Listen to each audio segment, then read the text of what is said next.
Okay, so with your permission, I'm gonna just say one moment of introduction. I say, for me, it's a dream come true.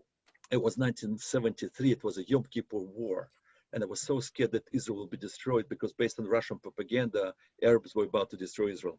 And I asked my grandma, what do you think about Israel? She said to me, if I only could, I would walk to Israel. I asked her, why?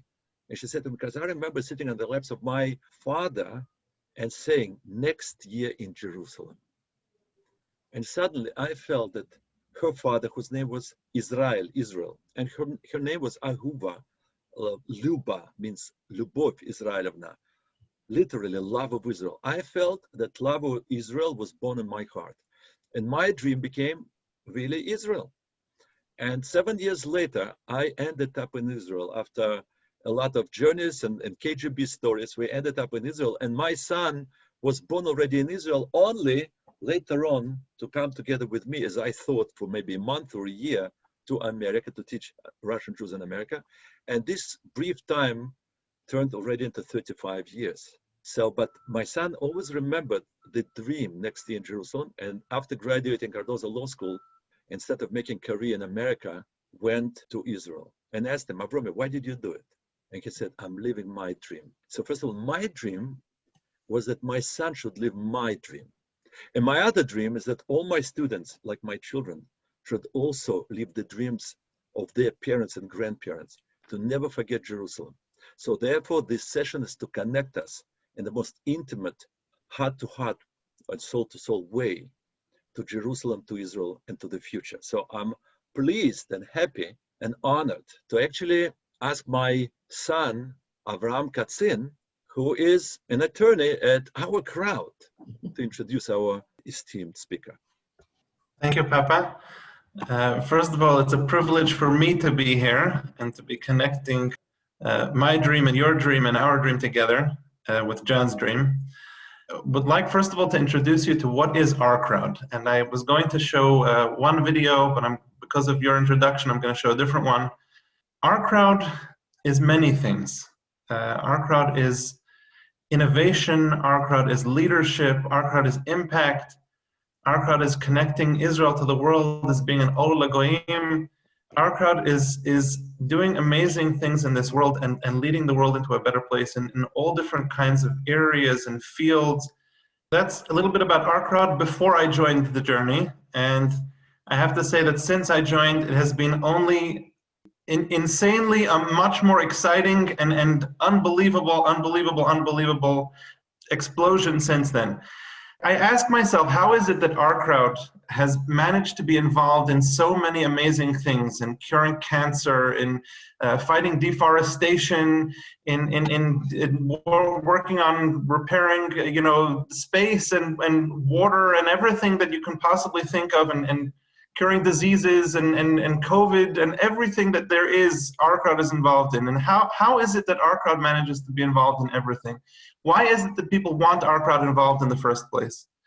And the only answer that I have, and this is something that I've spoken to, I actually started working with Jon's son, Momo, who's I consider one of the outstanding corporate lawyers in Israel today. And I've been working with him since, I think, 2014 on different deals. And I once asked him, how is it that you're so religious? Like, what is it that makes you such a religious person despite being so involved in so many worldly things?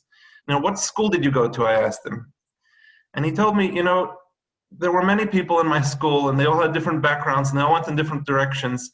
But the difference in my case was my father. He said, my father, if you would know how inspired he is, how passionate he is about every single thing that he does, that is what passed on to me. And I have to say that that's the same thing that I see in every single aspect of OurCrowd. It's Jon's passion and Jon's leadership and his inspiration and his desire to make things better that leads us and that makes innovators and makes leaders of industry so interested in working with Jon and in working with OurCrowd. And what I hope we will hear from Jon is, where did where did you get that passion from? And how is it that you're able to be so enthusiastic about so many different things and continue this amazing, amazing push for innovation and for leadership and for Ola Goyim and for Israel. Where does that passion come from, Jon? Wow. Okay, let's try to set the expectations down a little bit. It's incredibly meaningful for me to be here with you, because the whole tenor and the nature of this discussion is mishpocha. It's about fathers and sons and mothers and daughters. It's about zaydas and babas. It's about children. And I'll tell you that when you sort of try to drill down into Yiddishkeit and to understand, what is it to be Jewish? Because there's so many different elements, and we argue all the time, and we have many, many differences together with our strong unity. But at the heart of it, at least for me, has always been mishpocha. Okay, it's very, very hard to divorce the Jewish story from the story of our families. And certainly when you ask that question, Avram, about where did it come from in my life? It came from my family, but it came in a strange and unusual way. My Zayda and my Baba, I can use that term, I would imagine, here still. My grandfather and grandmother on my father's side came from a little town called Khmelnyk, which was near Vinnytsia in the Ukraine. Okay, I guess the big town in that neighborhood was Berdichev, where Rebbe Levi Yitzchak was from. And my grandfather was a very lovely man, but a very simple man. He was a barrel maker. He made, chaviot, as we say, barrels, like to put pickles or to put wine or maybe bootlegged whiskey. And my Baba, my grandmother, she was a cook who cooked for a Hasidic Rebbe, for a Rebbe who lived in the Ukraine. They actually lived in a little shtetl called Machnevka, so it was the Machnevka Rebbe. And these were simple people back, 100 years ago, who dreamed of a better life, a life where the stories I was told was of Cossacks, ambushing my grandmother, stabbing her with a knife, but her being saved miraculously because she was wearing so many clothes because she was working outside. And they wanted to get away from this, and they saved and saved. And my grandfather finally got enough money to go to America in 1910, which was a great thing. And he then saved for his money so that he could send for my Baba and her, at that time, 6 children to come and join them. And they got on their journey and they got to the border with Austria-Hungary in 1914. And they decided that because it was Tisha B'Av, the very famous fast day, it was not a good day to cross the border. They would stay on the Russian side of the border, and they stayed, and the war, World War I, broke out. And the next day after the fast, they went to the border and they said, no crossing. And they had to go back to their shtetl, to Machnevka, and they waited for 10 years while 5 of her 6 children died. These were my uncles and aunts, from starvation and from disease and revolution. Of course, there was the, not just World War I, but the revolution in Russia. And finally, in 1924, she was able to be reunited with her husband after 14 years of being separated. And she was about 50 years old at that point. She was able to come over with one son. His name was Moshe. My son Momo, or Moshe Medved, is named after my uncle. And after a couple of months of being together with my grandfather, the barrel maker, she began to complain of stomach pains. And they had no money, but they went to the doctor, and the doctor said, "You've got cancer. You're going to die." After all this, she's going to die after 14 years of being separated. And then about 2 weeks later, they were talking to a friend, and they said, "No, that doctor is a shikil. He's a drunk. Okay, you've got to get a second opinion." Now, getting one opinion was crazy. She went to get the second opinion. And the guy said, "Mrs. Medved, you have no cancer. You're pregnant." And literally at age 50, in those days, she gave birth to another son after having lost 5 of her children. And that son was my father, Dr. David Medved. And his nickname in the neighborhood was Das Tumorl, the little tumor, because everybody joked about the fact that he was supposed to be a tumor to kill his mother, but brought his parents a lot of pleasure. So you look at Jewish history, and our whole existence depends on a series of miracles. And you either see it or you don't see it. And you look at each of our families, and I don't really know you, but I know you. Because in each of our families, we have stories about these miracles that brought us to this Zoom right here. Because the reality is that the fact that we are not just alive and surviving, but the Jewish people have never been stronger, have never been more productive, have never been more giving to the world, despite everything, despite all of the attempts of so many people through the generations to finish this. And it's not finished, it's just beginning. We are having an extraordinary impact as we come back to our homeland. And so when I look at this, this is, story of my life should have been different. I grew up in California. My parents, my mother, by the way, she came from Germany. Luckily, her father in 1933 said, "I don't like what's going on here. We're getting the hell out." And he took the family and he brought 50 of my relatives and brought them all to America. And so my parents met. My mother, the refugee from Germany, my father, the American-born miracle son of people from Russia. And in 1947, they actually tried to make Aliyah. They went to Israel to live. They lasted a couple of months because they were part of a group going to live on a kibbutz. And my father had been studying physics. Many Russian Jewish people sort of are good at physics, and my father was certainly one of them. And he talked to the guys who were running the kibbutz and he said, "Look, I want to go study at the Hebrew University." And they laughed. And they said, "Maybe in 20 years, not now.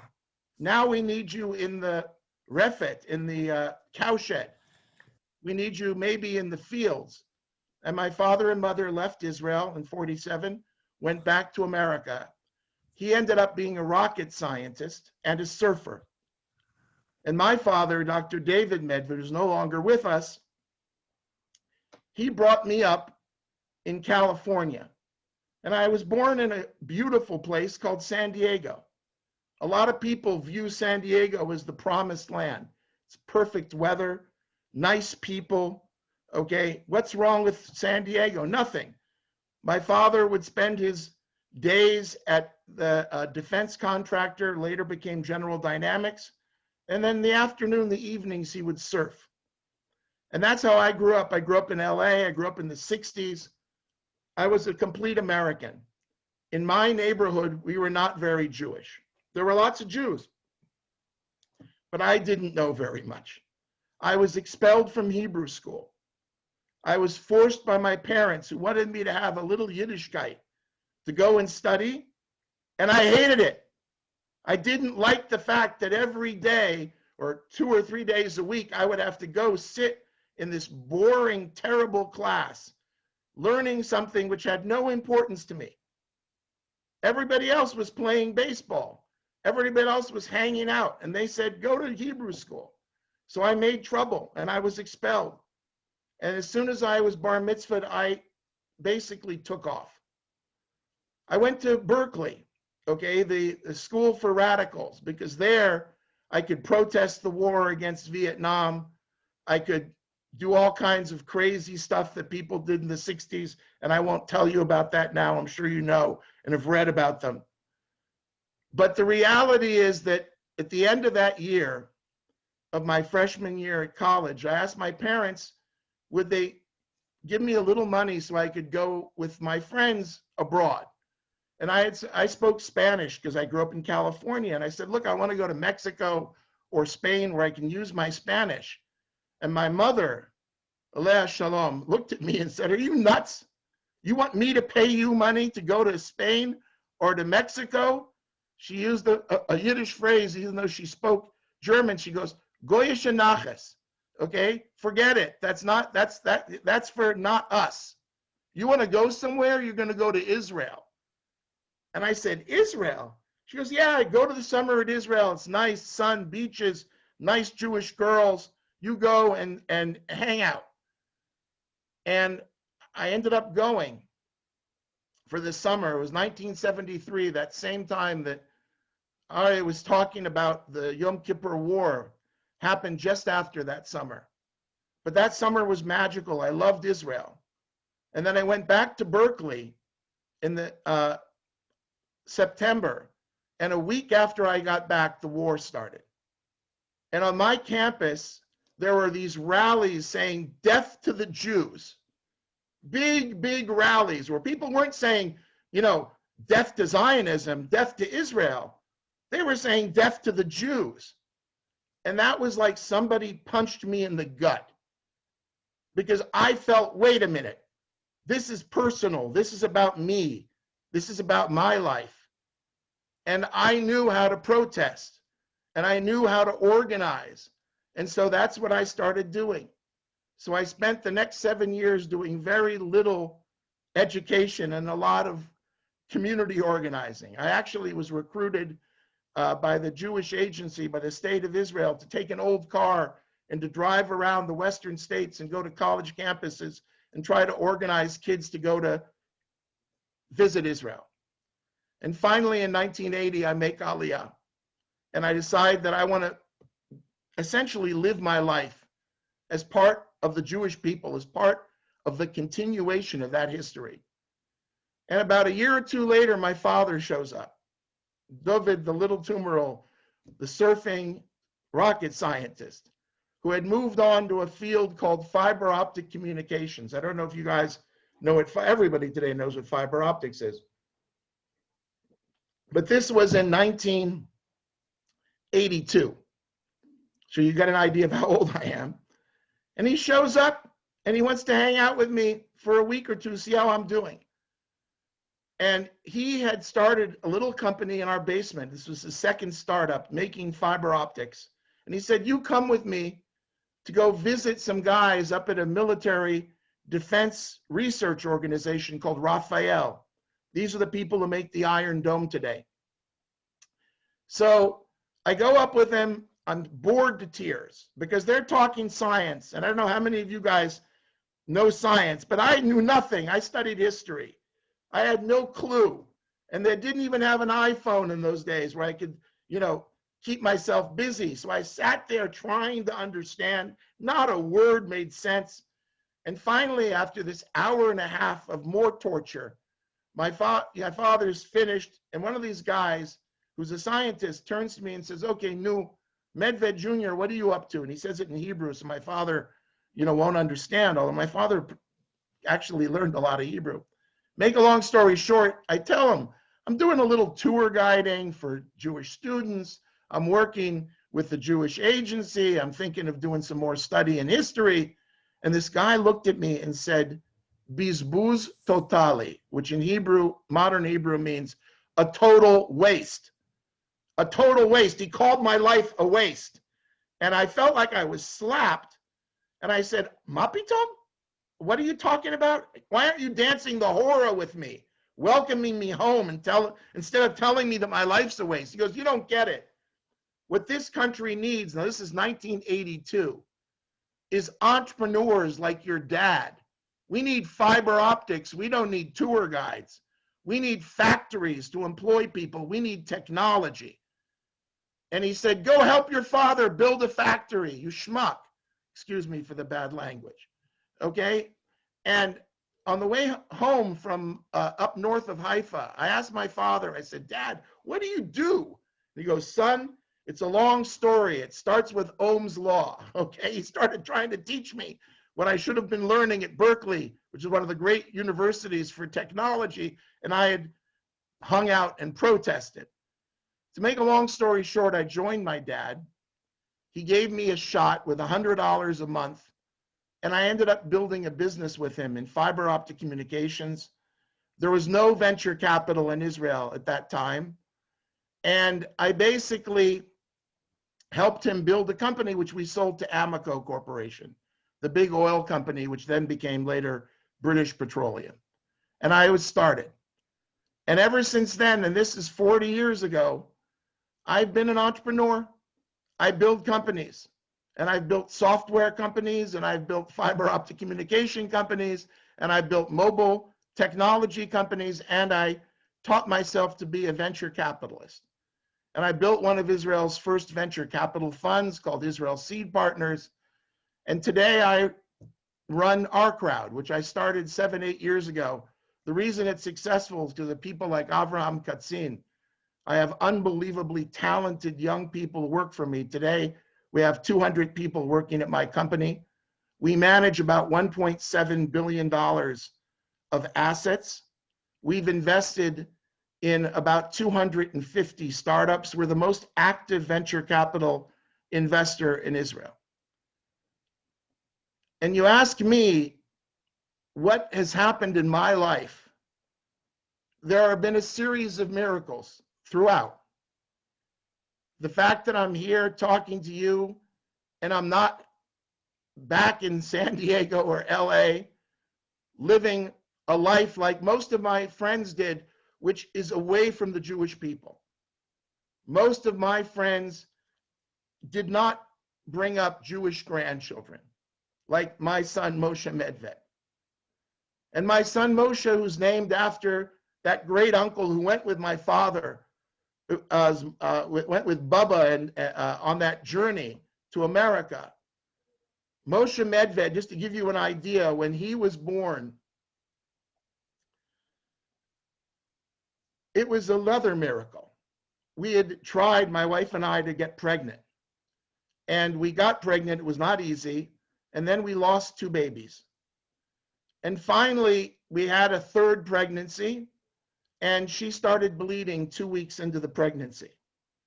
Now, my wife, Jane, her mother had, she'd grown up in Chicago. Her mother had become active in a group affiliated with Chabad. And my mother-in-law went to go visit the Rebbe and stood in line and told the Rebbe what was wrong. And the Rebbe handed her $1 and said, Mrs. Siegel, tell your daughter it's tefillah, tzedakah, and hormones.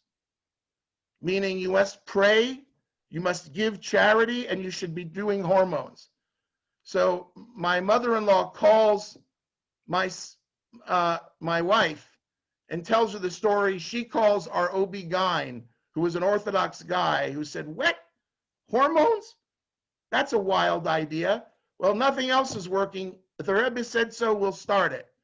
So starts giving her hormones. 2 days later, she stops bleeding.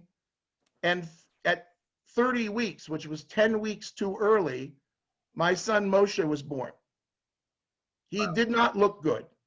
He had a purple head because we tried to stop the delivery. And so from all of the, but if you know Momo today, as you know from Avram, you heard the story, he's now a very, very successful lawyer.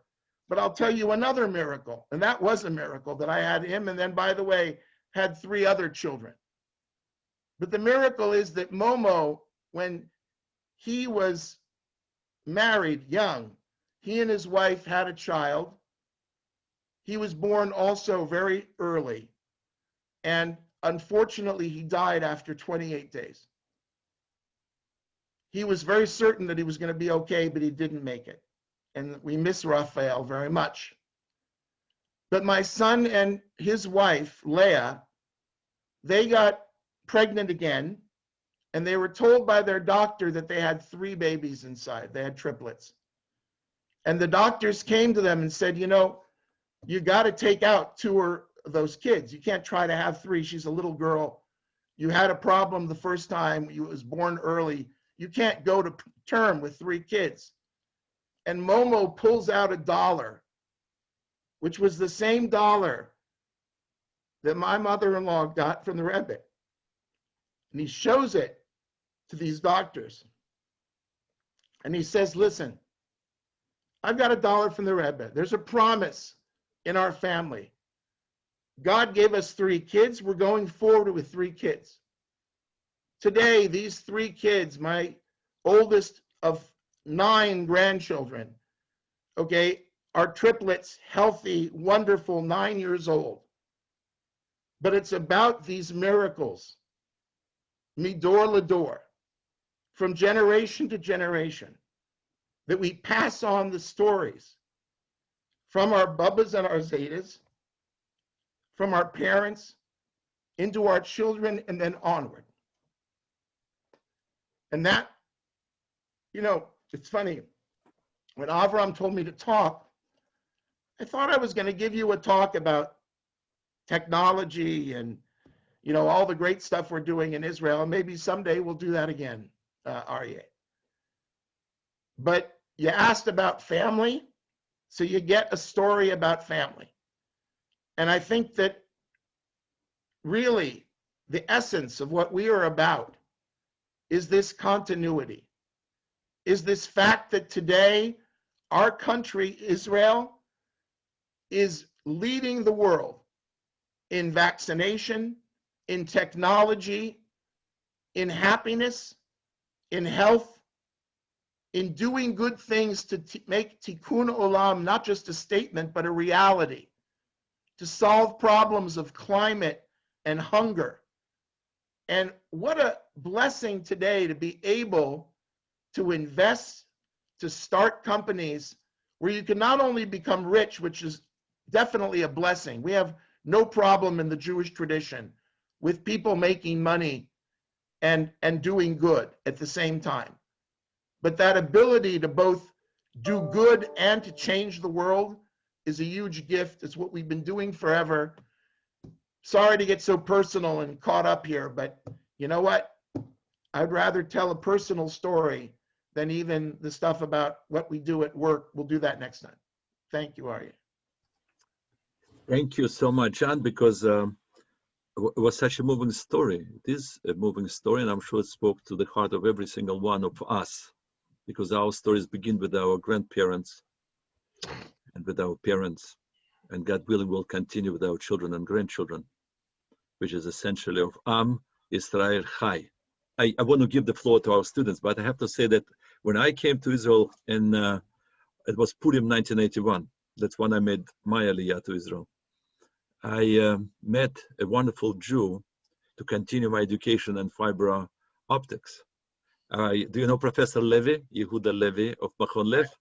I'm forever grateful to him, because Yes. the end of the story, my late father, David Medved, made Aliyah at age 65, built a startup, his most successful in Israel, which he sold for $200 million at its peak.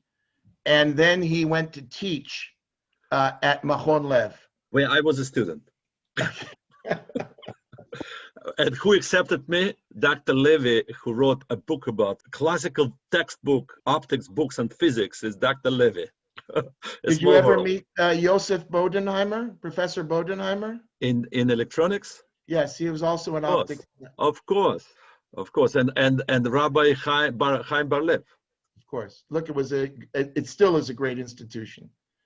You know, the only thing I have to say, the truth is that I left it. I came to Rabbi Bar-Lev and I said to him, I feel a bit guilty because my friends like Yosef Begun, Yosef Mendelevich, you know, Sharansky, they fight for the, you know, for the right of Jews to immigrate or to continue learning, you know, Torah. And I'm here thinking about my career.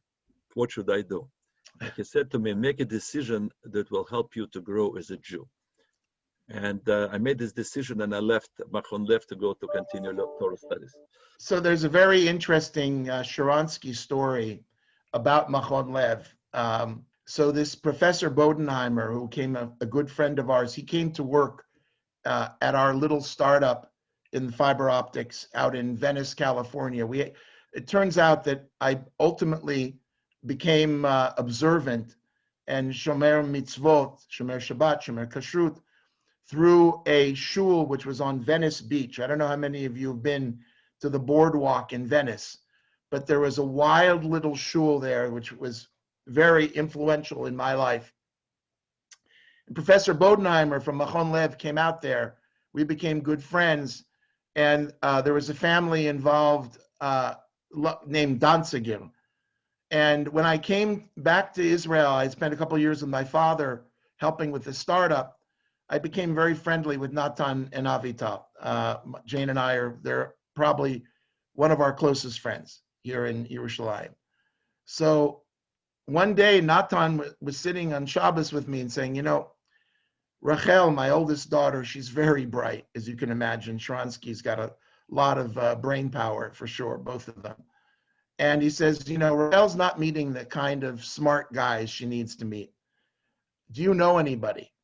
So the best way to do a shidduch is to invite two guests to a Shabbat table. So I invited Rachel Sharansky and I invited Micha Danziger. And that shidduch worked. And today, you know, they're married with several kids. And I remember at the Vort, just when they were expecting to get married, Natan gets up on a chair. This guy, Micha, who married his daughter, is a big, tall guy. And he goes, Jon Medved, thank you very much for making the shidduch. But the most important thing is we're now going to get tall Sharanskys. Okay, which is very interesting. And they have them. The kids are big. Anyway, questions about anything. I would love to hear any questions you might have. Kevra. Let's do it. I want to acknowledge also Raman Shuchman, a very wonderful friend of mine since my school, Sinai Academy. Today he joined our board. He's one of the people that make our existence possible. Roma, are you with us? Yes, can you hear me? I'm driving. Okay. Hi. Okay, then stay safe. I want to thank you for joining us today. And you remember how you and your mother entered the shul on Ocean Avenue, remember?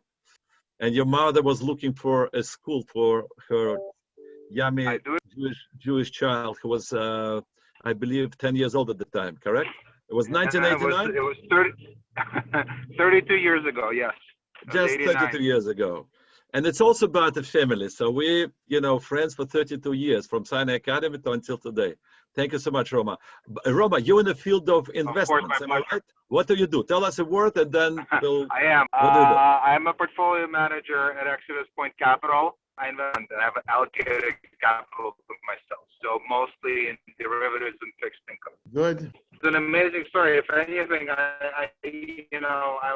made me tear up a little bit. So anytime you discuss family, always hits close to home. So great story. Thank you. Thank you. Maybe, Ari, if there aren't questions, I can show a couple of slides. Definitely, please. I'm just going to, let me make sure that I've got those slides ready here. Yes. You know, you might have heard that Israel is leading the world in vaccinations. In fact, we're going from startup nation to vaccination. And here is, you know, a slide from a week ago. By the way, it's only gotten better. But a week ago, you can see that Israel was way ahead of every other country. It's really interesting to note the second most effective country is the UAE. is the United Arab Emirates, who are our new partners and friends. At OurCrowd, we're doing tons of business with them. And this opening between the the Arabs who get it in the Gulf and Israel is just wonderful, this new normalization. But you look at this and you see all the rest of the countries falling behind. It is just, we hope that we can help other countries to get to where we're at. But when it gets to the point when South Park is making jokes about Israel being ahead in the vaccination, the whole world knows this today. You know, every day there's an article. Today there's an article in the Sunday Times of London, in the Wall Street Journal, everywhere. They're talking about how did Israel do it? And it's because our healthcare system is good, because our country cares for its people and said, you know what? It doesn't matter what they cost. We know how to bargain with the best people in the world. No one can out-bargain Israelis. But on the other hand, sometimes it's not a time to bargain. Like when Avraham Avinu came to buy a chelkat kever, a place to bury the fathers and the mothers of the Jewish people, he didn't bargain. In fact, when he said, how much is it going to cost to buy the Machpelah in Hebron? They gave him an outrageous price. And he said, I'll take it. Because how often do you buy a grave site that's important? You just pay the price. And it's the same thing when our government went to go buy vaccines. They gave him an outrageous price, except they said, we'll take it. Because, you know, on this question of life, there's no argument. So if you look in the old days, I used to have to show slides that were from the Jewish agency or from the Israeli embassy, but now the guys at Davos, the guys who do the World Economic Forum, they're the ones who I can show the slides. And it shows that Israel is the world's most innovative country. This is from 2019. But number one in the growth of innovative companies, number one in stability and entrepreneurial culture. It's wild. This is not from Israel. This is from the World Economic Forum people at Davos. And if you look at this in numbers to see what's happening in terms of dollars being invested, last year there was $10 billion invested in Israeli startups, just a steady growth. And this year, we started January with $1.5 billion. We're on track to do 15 to 18 billion. We grew during the pandemic. Even though things were tough, Israel grew its investment remarkably. And you look, for example, at the companies. Somebody's talking just for a second. We could get you to mute, that would be nice, but it's okay, I'll speak louder. There have been lots of exits. Exits are companies that get sold. And today, the companies that are being sold from Israel are being bought by the world's leading companies, Intel, NVIDIA, Salesforce, Mitsubishi, etc. And they're being bought for billions and billions of dollars. And when you look at the Israeli ecosystem, you must see that it's really at the heart are the entrepreneurs. And then you have the units from the IDF, you have the incubators, you have venture capital funds, you have multinationals, and then thousands of angel investors. Of course, this contracts and normalization with the UAE yesterday, they just announced a $10 billion new investment fund, which the UAE is going to be investing in Israel. So these numbers are going to go up further. And it's been quite, amazing. We are leading at OurCrowd in terms of doing all kinds of things with these new partners and getting a lot of press. Today, OurCrowd is the most active venture capital fund in Israel. And what makes Israel special today is artificial intelligence. We are number 3 in the world in terms of total startups. OurCrowd is the most active AI investor in Israel. And these are some of the companies, too many to put on one slide, but lots of AI companies. and they're having an impact on 5G, on the next generation of processors, Internet of Things, big data in the cloud. AI is at the middle. Now today, in terms of, you all know what a unicorn is. A unicorn is a company which is worth $1 billion before it goes public. Back in May, a year ago, there were about 39 Israeli unicorns. Today, if you look, you'll see that it's about 60. That 60 Israeli unicorns represents 10% of the world total. The world total today is about 600. Now you ask yourself, wait a minute, how does Israel have, and I'm going to stop sharing now.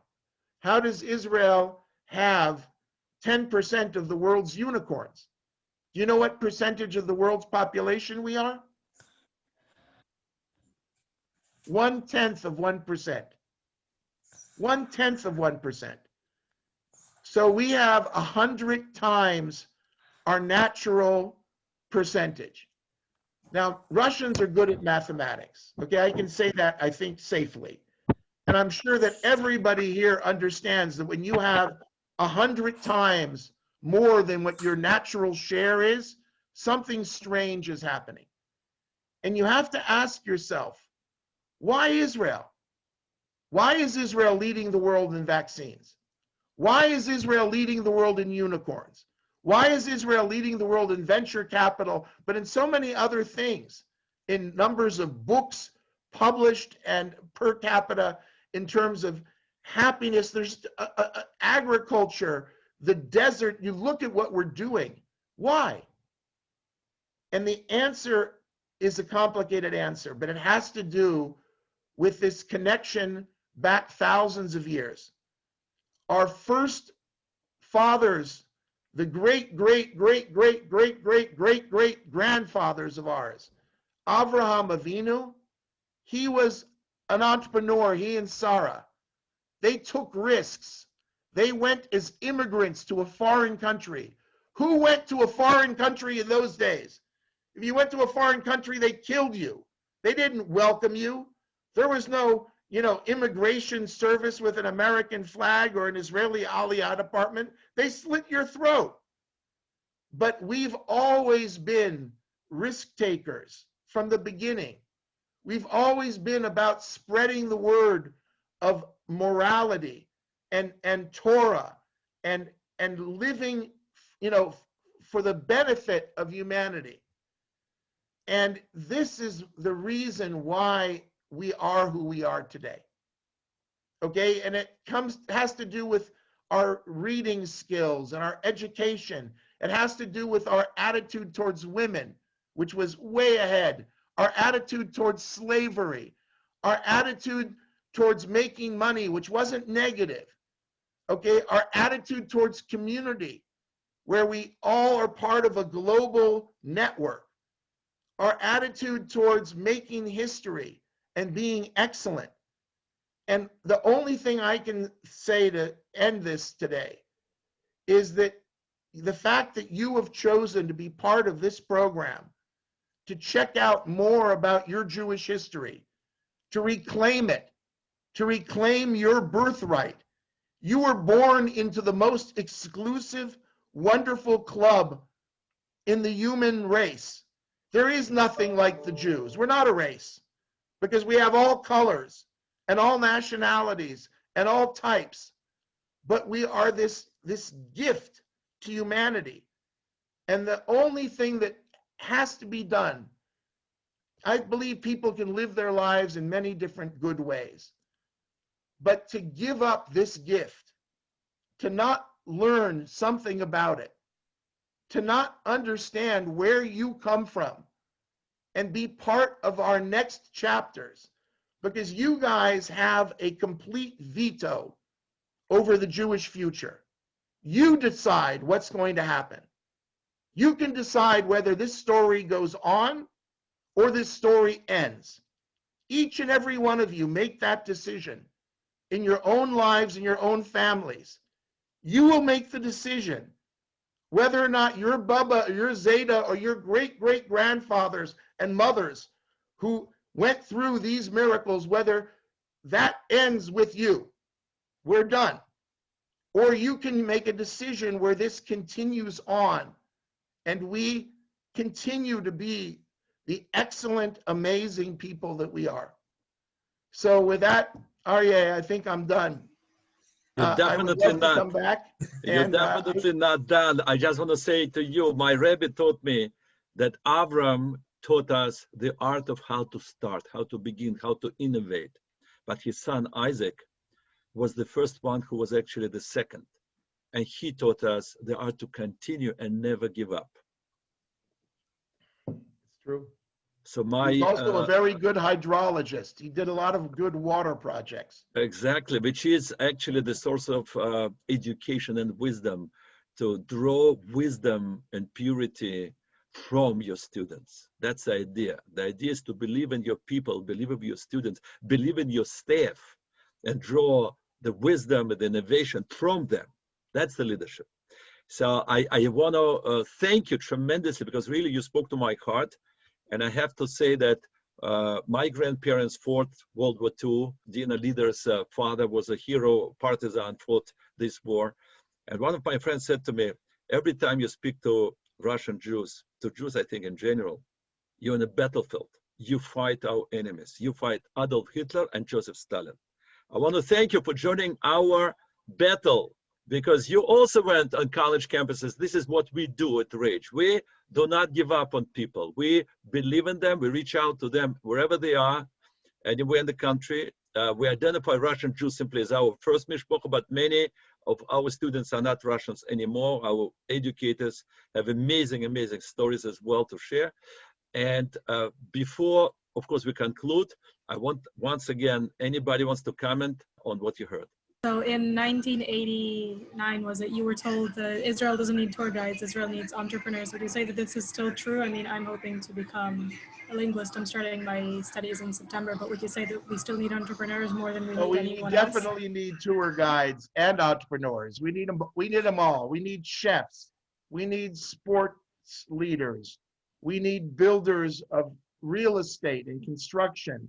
We need guys who can, and women who can build new social organizations to, help the poor and to educate people. We need educators, great educators. We need rabbis. We need, women religious leaders. Okay, we need everybody. I mean, today we're 9 million people. We're soon going to be 10 million people. This is an unbelievable country. When I got to Israel in '73, we were about 2 million people. And the country is growing dynamically. There are kids everywhere. When I tell people, my friends in the States, and I have 9 grandchildren, and we're not even halfway there, I think, God willing, they can't believe it. People in our country believe in the future. So, whatever you're doing, linguist, are you kidding? We have a lot of need for linguistics. Linguistics is, a good thing for a smart Jewish brain to work on. We need academics of all kind. We need workers. We need people who open shops.